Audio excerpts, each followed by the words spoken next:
ভাটপাড়া পুরসভার chairman relief ফান্ডের টাকা বেনিয়মের অভিযোগে ফের রাজ্য পুলিশের গোয়েন্দা সদর দপ্তর ভবানী ভবনে তলব করা হলো ব্যারাকপুরের প্রাক্তন সাংসদ তথা তৎকালীন পুরসভার চেয়ারম্যান অর্জুন সিংকে। গোয়েন্দা তলবের পরই বৃহস্পতিবার ভবানী ভবনে যান অর্জুন।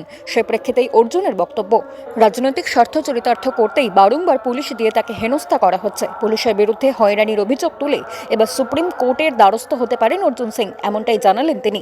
এ প্রসঙ্গে বিস্তারিত শুনুন অর্জুন সিং এর বক্তব্য। বেরোবো, হয়তো যেতে পারি। কনফার্ম বলতে পারছি না, কেন এখন যাওয়ার সম্ভাবনা বেশি আছে। ওই ভবানে আমরা ওদেরকে বারবার বলছি কি ব্যারাকপুরে করুক, কিন্তু ওরা ভবানে ডাকছে, অত তেল খরচ করে ওখানে যেতে হচ্ছে রোজ। যাই হোক, দেখা যায়, আজকে যাওয়ার একটা সম্ভাবনা আছে। 12:30টার সময় ডেকেছে। হ্যাঁ, কিছুই করতে পারবে না। কি করবে? হারাসমেন্ট করবে, ডাকবে, ওখানে সময় নষ্ট করে আমাদের। কেসে তো কিছু নেই। চেয়ারম্যান রিলিফ ফান্ড কেন করেছিলাম? চেয়ারম্যান রিলিফ ফান্ডে এখনও আছে, এখনও চলছে। চেয়ারম্যান রিলিফ ফান্ড করে মানুষের সুযোগ সুবিধা করার। কখনো কখনো এমনও হয়েছে মমতা ব্যানার্জি সরকার পেমেন্ট দিতে পারছে না, সেখান থেকে পেমেন্টও করা হতো ওয়ার্কারদের। তো রিলিফ ফান্ডের থেকে ক্যাজুয়াল দের urban development, urban employment committee, urban employment স্কিমের মাধ্যমে যখন টাকা দেরিতে আসতো তখন পেমেন্ট করা হতো। কখনো কখনো কী নাম, ওই বিধবা পেনশন, বৃদ্ধা পেনশন, ওখান থেকে ফান্ড দিয়ে পেমেন্ট করা হতো।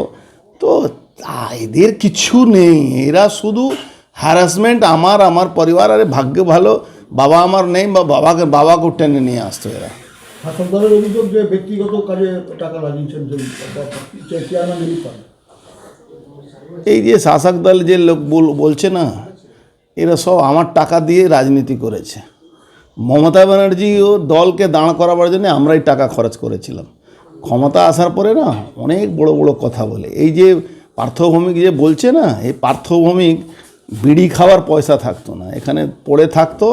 আমার আশীর্বাদে ওখানে মিটিং হতো, নাহলে অঞ্জন দাশগুপ্ত মিটিং করতে দিত না এদেরকে। বীজপুর, কাঁচরাপাড়া, নৈহাটি এরা মার খেয়ে চড়থাপড় খেত। পার্টি ওখানে একজনই করতো। পার্টি যদি তৃণমূল করতো, কেউ অশোক চ্যাটার্জি করতো, লাজ জুতো খেত, কিন্তু পার্টিটা করতো। পার্থভৌমিক কবে পার্টি করেছে? পার্থভৌমিক তো 2011 সালে প্রোডাক্ট। তার আগে তো শুধু ওই কার থেকে কত টাকা ঝেড়ে 2 পয়সা রোজগার করতো, এই নিয়ে চলতো। এখন বড় বড় কথা বলার কি আছে? অর্জুন সিংয়ের ঠেকা পড়েছে। অর্জুন সিংয়ের 140 বছরের ফ্যামিলি এখানে বসবাস করে। আমরা প্যারালাল গভর্নমেন্টের মতন এখানে খরচ করি মানুষের পিছনে। ও কি আমাদেরকে বলবে? আজকে কি কোনো প্রোটেকশন নিয়ে যাচ্ছেন? আপনি তো আগামী দিনেও বলেছিলেন যে প্রোটেকশন নিয়ে সিআইডি অফিসে যেতে হয়। সবসময় বলছি, এখনও বলছি প্রোটেকশন নেই। কেন? আমি যে কথাটা আগেও বলেছি, আমার প্রত্যেকটা যে কথাটা আমি বলি সেটা প্রমাণ হয়। এই কথাটা আগেও বলেছি, এখনও বলছি। কিন্তু যেদিন থেকে এইসব যাওয়া আসা শুরু হয়েছে, সেদিন থেকে নানা রকম সমস্যা আমার শারীরিক দিক থেকেও হচ্ছে। কিন্তু যতক্ষণ অথেন্টিক পাচ্ছি না আমরা, ততক্ষণ তো আমরা বলতে পারবো না। কেন?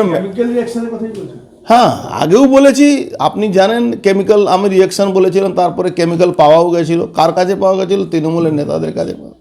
তো আমি যে কথাটা বলি তুড়ি মেরে, আমরা ওই হাওয়ায় আবেগে কোনো কথা বলি না। আমি যা কথা বলি তার অথেন্টিসিটি থাকে। সে জানি না, সেটা বলতে পারবো না।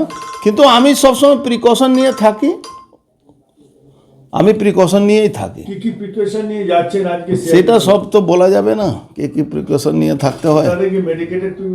ও আছে, কিছু আছে যেটা আমাদেরকে ডক্টর প্রেসক্রাইব করে রেখেছে, ওগুলো করে যেতে হয় আমাদেরকে। কেন? এদের কোনো ঠিক নেই। এরা তো সামনাসামনি লড়বে না, এরা পিছনে পুলিশ। এদের অস্ত্রটা কি? এদের শস্ত্রটা কি? এদের শস্ত্র হলো পুলিশ। আর পুলিশ আর গুন্ডাদেরকে বলছে তোমরা মেরে দাও, 2-3 দিন হাল্লা হবে, তারপরে হবে। এই তো লোকটা মারা গেল না, দেখলেন না? ওই মালদায় কাউন্সিলর মারা গেল, বড় মাথা। বড় মাথা সবাই বলছে, বড় মাথাটা কে কেউ বলছে না। বড় মাথা তো এখানে একজনই আছেন, তিনি সবটাই চালাচ্ছেন। তো বড় মাথা তো উনিই হতে পারেন। তা বড় মাথাটা কে? সবাই বলছে নাকি বড় মাথা? যিনি যার স্বামী মারা গেছেন তিনিও বলছেন বড় মাথা, ওখানে কৃষ্ণেন্দুও বলছে বড় মাথা, ওখানে তৃণমূলের প্রত্যেকটা নেতাই বলছে বড় মাথা। বাট হুই ইজ বড় মাথা? এই তিওয়ারিটা কি বড় মাথা? ওটা বলি পাঠা হলো, মুরগি হলো। ওর কাছে 50 লাখ টাকা দেওয়ার ক্ষমতা আছে? 50 লাখ টাকা দিয়ে খুন করাচ্ছে ওই তিওয়ারি যাকে ধরেছে। ওটা কাউকে বলি পাঠা করতে হবে, ওকে বলে দেওয়া হয়েছে তোমাকে ঢোকালাম, 2 মাসের মধ্যে তুমি বেরিয়ে যাবে, যেরকম অজয় প্রসাদ বেরিয়ে গেল। ঠিক ওরকমই হবে। আপনি এখন মিডিয়া এখন দেখাচ্ছে ওনার খুনে অমুক লোক ধরা পড়লো, তমুক লোক ধরা পড়লো। লাস্টে যখন বেরোবে তখন কেউ জানে না। অজয় প্রসাদ যখন বেরোচ্ছিল আপনারা কেউ খবর পেয়েছিলেন? পাননি। হ্যাঁ, পাবলিক যখন তাড়া করেছিল অজয় প্রসাদের খুনিদেরকে, যখন ছাড়া পেয়ে আসার পরে, তখন আপনারা জানেন। তো এইটা এই সরকারে এইসব চলে, এই পার্টিটা এরকমই চলে। এবার আমরা সুপ্রিম কোর্টে যাব কেন? রোজ রোজ এই সব কাজ ছেড়ে তেল পুড়িয়ে আমাকে যেতে হবে এদের মুখ দেখতে। মানে যারা আমাদের থেকে তদন্ত করে, তারা জীবনে তদন্ত কাকে বলে জানে? এরা তদন্ত কাকে বলে, কোন আইনে তদন্ত করতে হয়, কোন ম্যাটারে জিজ্ঞাসাবাদ করতে হয়, তারা কোনো আইডিয়া আছে?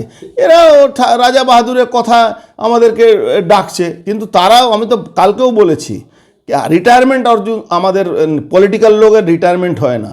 রিটায়ারমেন্ট কিন্তু সরকারি, যারা আজকে কারো অঙ্গুল হিনানিতে মিথ্যা মামলা রোজ রোজ হ্যারাসমেন্ট করা, কিন্তু এরা সরকারি চাকরি করে, রিটায়ারমেন্ট এদের হবে। এটা কিন্তু মাথায় রাখতে হবে। সরকার চেঞ্জ হবেই, সূর্য যখন উদয় হয় সূর্য অস্ত হবেই। এই সূর্য অস্ত যেদিন হবে সেদিন এরা কি করবে? এরা তখন বলবে আমরা তো সরকারি পার্টি, আমাদের তো সরকারের মধ্যে থাকতে হয়। এই সব লোককে সরকারের মধ্যে, আমাদের বিজেপি সরকারকে এইসব চোর চোটাদের দরকার পড়ে না। বাংলা খবর, আপনার রাজনীতি, আপনার আওয়াজ।